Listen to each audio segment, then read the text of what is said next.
السلام عليكم ورحمة الله وبركاته. دنيا باطمة كانت كتغني في كباري في مراكش. جات وحدة نتفتها، والسبب انها كانت هاد السيدة على علاقة مع الملولي، وفاش شافت الفيديوهات معاه بقى فيها الحال بزاف، وعرفتها فين كتكون وجات حتى لعندها. طلعت بحال اللي بغات تسلم عليها وهي تشدها ونتفتها.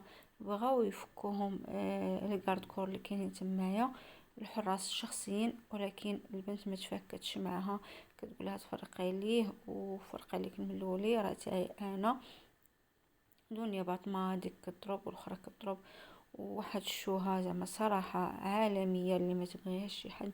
يعني مغنية بصوت جميل وبقى شابة، كتولي توصل انها تغني في كباريات ليلية في مدن في المغرب مثل طنجة، كازا، مراكش، بالاخص مراكش لان هي ساكنة في مراكش حاليا. وذلك وكتقول لها تفرقي لي الملولي، راني انا لا نزوج به ماشي نتيا.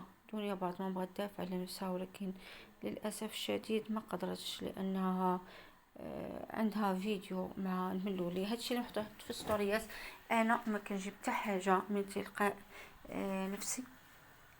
كل شيء يعني كاين في مواقع التواصل الاجتماعي. انا ما كنقدرش نحط فيديوهات باش ما على حساب حقوق الطبع والنشر والمشاكل المتابعه لها. الا عجبكم فيديو بارطاجوه، ما تبخلوش